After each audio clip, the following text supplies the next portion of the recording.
Hey, what's up guys, aarava here, and welcome to a brand new video here today with everything you need to know about the brand new Need for Speed game for 2019 called Need for Speed Heat. So the first reveal trailer just dropped today, and compared to maybe other YouTubers that are covering Need for Speed, I may be a little bit late to the party, but this is a comprehensive sort of review of everything you need to know from the Under the Hood article that went along with the trailer. But if you haven't seen it so far, I'll be playing in the background in little clips here and there, but let's go through all the details we know right now as of this moment about the game. Obviously, Gamescom is just around the corner, and I'm sure there'll be actual full gameplay to come from that, and so that'll be a bit more interesting. But right now, we do have some good info from the article that EA posted out. So NFS Heat's location is going to be in a place called Palm City, which very much has a bit of a Miami kind of vibe to it in a way. There's a lot of shots of a lot of built-up city areas in the real trailer, which was an issue in NFS Payback 2 years ago. It was far too big of a map with not enough city kind of stuff to kind of make things interesting. There was way too much open space, which is nice, don't get me wrong, it's nice in an open world racing game, but not when there's so much, it's a bit overkill. So it looks like it's a bit more of a condensed, built up kind of map in that kind of sense, but also you've got some off-road little tidbits here and there in that reveal trailer, so we're not fully sure what the entire map is going to look like, but kind of Miami vibes. Obviously Palm City kind of gives off that vibe as well, to be honest, and also the entire kind of trailer itself and the aesthetic of the logo itself, very kind of, I don't know, punk rock in a way. I almost want to say like cyberpunk kind of levels in a way, but then you've also got this kind of Spanish sort of Latina sort of vibe with the trailer itself, with the woman at the start speaking Spanish, and then all the way through clearly has a very thick Spanish accent, so it kind of contrasted the aesthetic quite nicely actually in a way. So I like the vibe of the actual, just the trailer, what the game's looking like as well. When we look at the key art as well, from what I assume is going to be maybe the cover of Need for Speed Heat, or potentially just the kind of running art they're going to go with for a lot of the marketing of this game. In terms of the general gameplay, we don't know a whole lot, but we've been teased a little bit about how the overall mechanics are going to work throughout the game. It seems like there's a definite difference between the gameplay in the day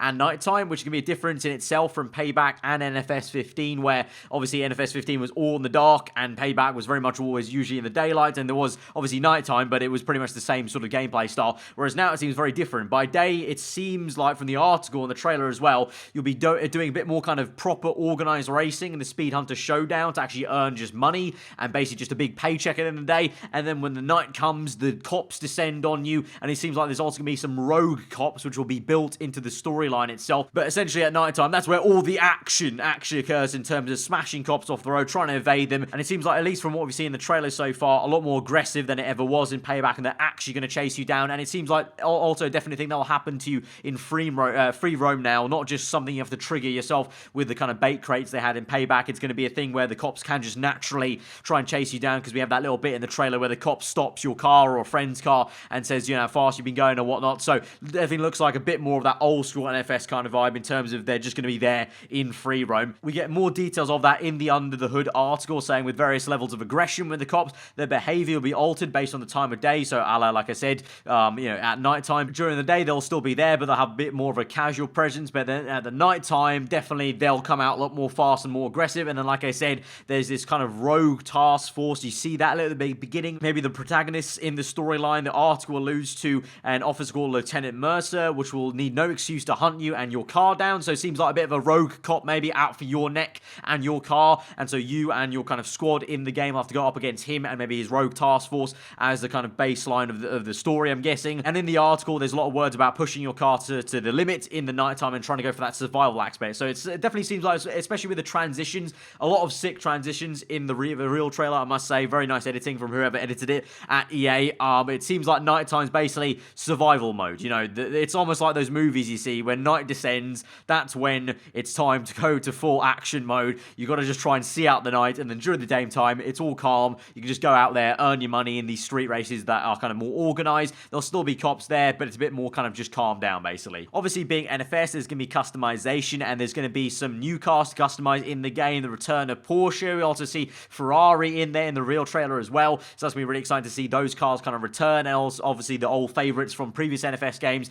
with perhaps new body kits and new parts to put on the car. And then along with the aesthetics and the new actual cars themselves, the handling of the game itself has changed completely as well. But at this moment in time, we don't have any details on that new handling, but I'm sure that will be coming in the next couple of days once Gamescom goes over this next weekend into the next week. Monday, Tuesday and whatnot, we might be seeing some gameplay videos from Need for Speed Heat, and that's when we can maybe kind of tell what the handling's like, as well as there'll actually be gameplay of cops and night events, maybe the garage and customization, all coming from Gamescom. I personally won't unfortunately be at Gamescom this year. I was there for NFS Payback 2 years ago. This time I'm actually going to be a little bit too busy being at a Reading Festival at the very end of the week, so I'm not traveling to Germany, but I'm sure there'll be a lot of other YouTubers doing a lot of gameplay from Gamescom, and hopefully I can get my hands on some kind of B-roll gameplay to show you guys from NFS Heat. But that is pretty much at the moment everything you need to know about NFS Heat, the brand new Need for Speed game for 2019. Let me know what you guys thought of that reveal trailer. Are you looking forward to seeing the gameplay from Gamescom, and are you liking the vibe so far